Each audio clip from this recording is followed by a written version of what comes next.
A questão 35 tem um texto inicial, né? Vamos analisar esse texto e escrever, né?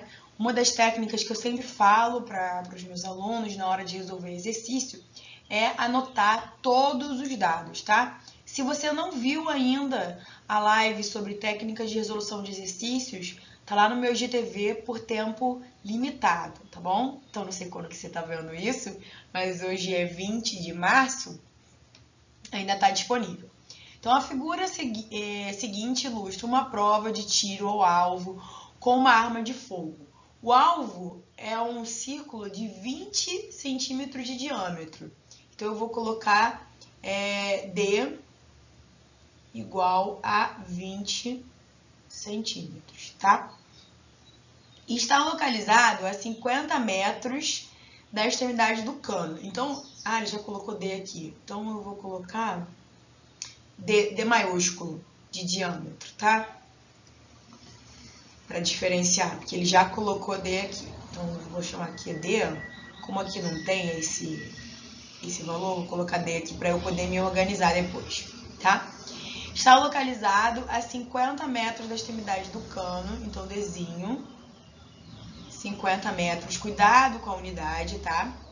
O cano da arma e o centro do alvo estão a uma altura, então H é 1,5 metros. Nessa situação, um projétil de massa, 15 gramas, sai do cano da arma paralelamente ao solo com velocidade de 720 km por hora, tá? Tendo como referência a situação apresentada, julgue os itens a seguir, considerando a aceleração da gravidade 9,8 metros por segundo ao quadrado. Então, as próximas 3 questões, a gente vai utilizar todos esses dados aí, tá? Então, vamos para a afirmativa 35, ver se está certa ou se está errada. O deslocamento do projétil na direção horizontal, então ele quer saber em X, tá? Ocorre de acordo com uma função quadrática no tempo, então ele quer saber a função deslocamento, tá? Vamos anotar o que ele está querendo, né? Ele quer a função deslocamento, tá? No tempo da direção horizontal. E ele está dizendo que essa função, ela é quadrática, ela depende do tempo ao quadrado. Bom, o que vai acontecer aqui? Que tipo de lançamento que eu vou ter aqui? Então, o lançamento que você vai ter aqui é um lançamento horizontal, né? Esse projétil, ele vai ser lançado na horizontal, com uma velocidade V, mas essa velocidade é uma Vx, ela é horizontal. E o que vai acontecer com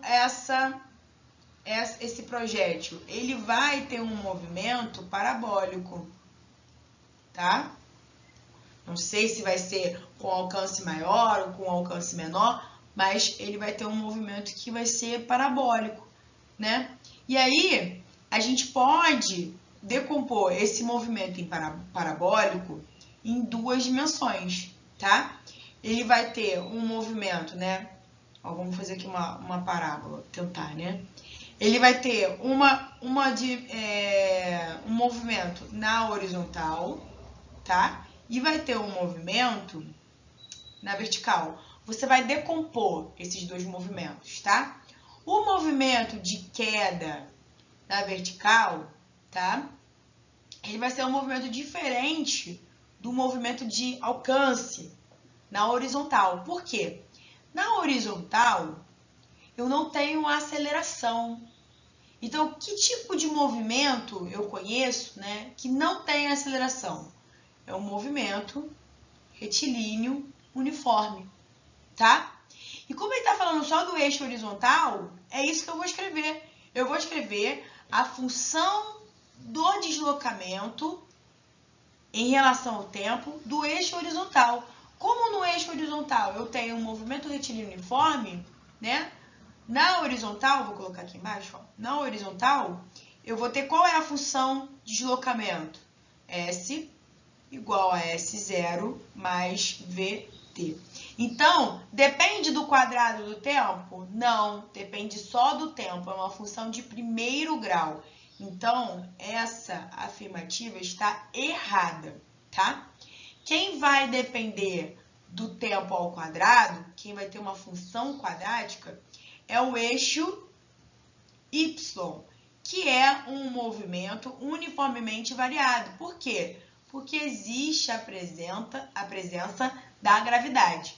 E aí, no Y, cuidado, vou colocar aqui de novo, Y. No Y eu tenho S igual a S0 mais V0T mais AT2 sobre 2. Então, é importante a gente ressaltar aqui, mesmo a gente já tendo terminado a questão, fazer essa revisão, né? Resolver exercício tem que servir como uma revisão para você, porque vai identificar se você entendeu bem o conteúdo e quais são os tópicos que você precisa rever, tá? Então, aqui, quando a gente tem movimento na horizontal, né, o lançamento na horizontal ou lançamento oblíquo, nós temos dois tipos de movimento que estão funcionando juntos, mas que a gente vai decompor esse movimento. Um só no eixo X e outro só no eixo Y, tá? E aí você vai identificar que no eixo Y tem a aceleração da gravidade, então é um movimento uniformemente variado, e no eixo X não tem a aceleração da gravidade, tá?